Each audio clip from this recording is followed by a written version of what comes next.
All right, folks, this is Michael Wood again with Sheik Abadi and Virgil Flynn, two wrestlers from California, fairly new to the Florida scene. Going to talk a little bit. Now, these guys don't have any idea of what questions I'm going to ask them, so if they are caught off guard, I'll have to give them a few seconds. But first off, let's talk about some of the different Florida wrestlers.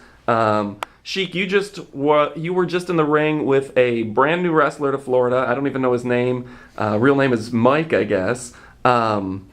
But what is it like going in the ring against a new wrestler that you kind of have to walk them through a bit? Fun at times, definitely.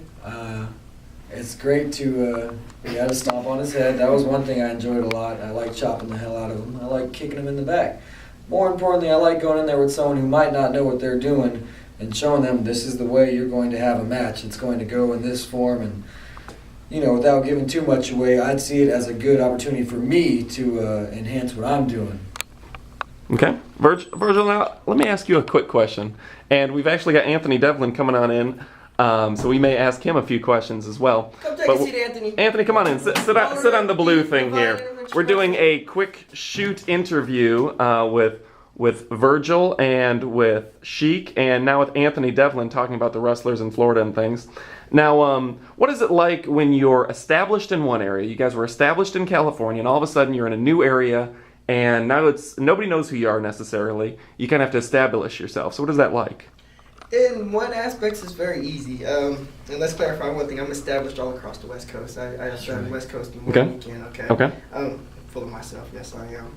Feeling himself. But it's different, but it's good because there's a difference from when you first start the business and you're in that area and you don't have the moveset, you don't have the offense, you don't have the mindset, you don't have the psychology or anything in mind of what your character may or may not be. And then when you feel like you've developed that character or who you think you are to that point, and then you move, it demoralizes you. But on the same token, it shows you what you're worth. You know what I mean? If you can go to another area and find some worth there, I think that shows you how much you're worth. Because you don't have to, companies don't have to use you. There's plenty of students around. There's plenty of other guys around. There's always a guy with a bigger boot that can fly higher and flip faster. But if you're able to go to a different area and get your worth, or get some worth out of that area, I think that shows a lot about the talent. It's interesting to me to see the Suburban Commandos come in. Were some of the first guys that I saw come in from out west. And clearly a very, very established tag team, a very talented tag team. But it was interesting to see that they kind of had to work their way up and make themselves known in an area that was a new territory. At least a lot of us, and I'm new to the area as well. But it takes a while to get to know when a new group comes in and get to know, okay, they've got this talent set that we don't know about yet because we're local fans that just don't know about the other areas of the country. Now I'm going to ask Anthony a question here. Anthony, now you're essentially in charge of DWI. You're responsible for DWI. What is it like to try to launch a wrestling promotion from the ground up? I mean, how much work really goes into that? A lot, actually. But I don't really approach it from a promoter perspective. I do it from a wrestler perspective. In meaning that I don't think to myself that we're going to get rich, we're going to be on TV, even though, that would be a nice goal, right?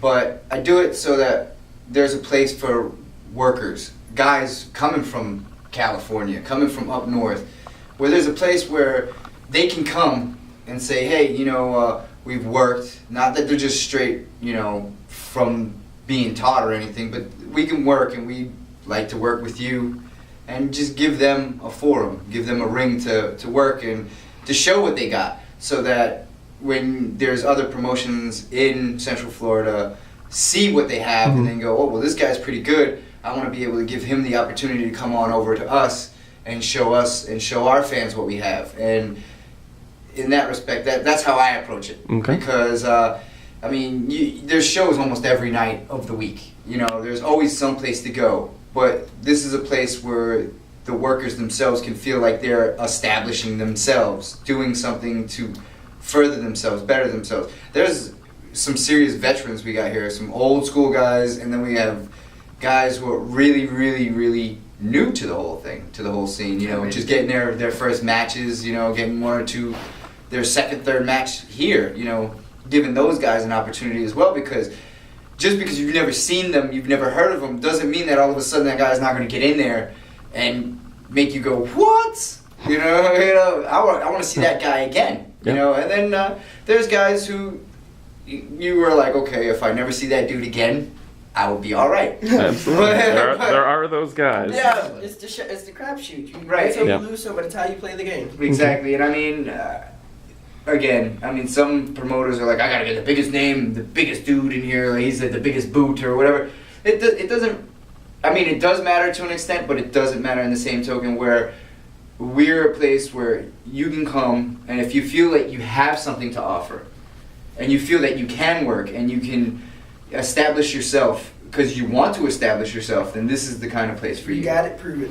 Mm-hmm. You know. Look, Day of the week, you want to come and have a better show than any of the other boys in the locker room. Yeah, and come and try. And we look forward to it. You Yeah. know, it makes us better. You having somebody else come in and bringing in a new talent makes it easier on, not easier on us, but makes us step our game up. When you have guys that have been around, you have veterans in the locker room, you have new guys in the locker room, you have a good mix and a good commingle here. And when you bring in those new talent, and it makes everybody almost get on their toes, like, okay, is my spot safe? What do I need to do to make sure my spot's safe? That's how I look at it. And with, like you were saying, you have so many guys that they're bringing in and so many guys they're cultivating and making better. You know what I mean? Like, oh, wow, this kid actually might have the potential to be better than me. So I have to step my game up. I got to tap my potential that I haven't been using because I haven't felt like I've been pushed to that level yet. And that's one of the things that's good about DWI and all the other companies in the area.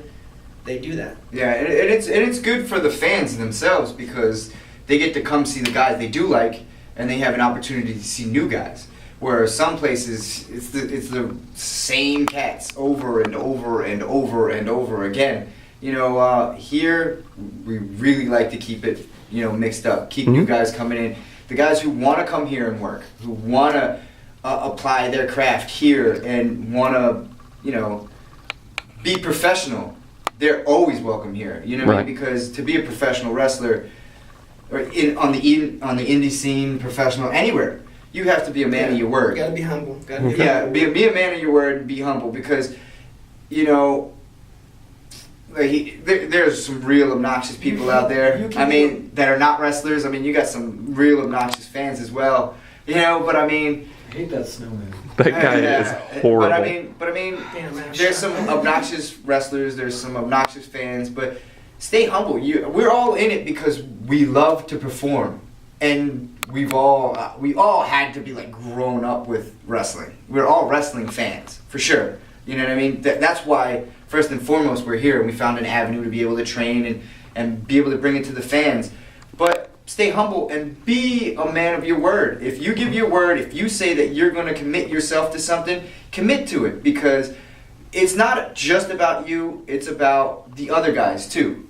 You know, all of a sudden you're in a program with somebody, you don't show up because you decide that, oh, I've got other things I could be doing or other places that are calling me. That's all fine and well. You know, just let somebody know and don't waste anybody's time. Because you always have an opportunity here, but and most places, as long as you conduct yourself in a professional manner. And that's I think personally, since I moved down here and started being able to get work from coming from up north, I think that's the one thing that might lack here in respect to up north from where I'm from is a lot of guys don't seem to take what they're doing serious. They're like, okay, this show is that, and this show is this, so I need to be over here and to heck with that dude. You know what I mean? But it's not about just the DWI or the other, you know, brands. It's about the guy you're working. It's about the way people see you in a locker room. Do they want to be bothered with you? You know what I mean? You might be great, but if you're not a nice dude, you know what I mean? Who wants to be bothered? Who wants an asshole around them? You know? Excuse my language. You get a lot of assholes. I think the term is douche because everybody in the business is an asshole. Like I've always had this term where everybody is an asshole in their own right. It's those douches that are just the things you use to clean out pussies that are the most annoying things in the locker room. That's true. But that said, I think we're at our 10-minute time limit for YouTube videos. I thank you, all three of you, for your time, and hopefully we'll have another video like this very shortly.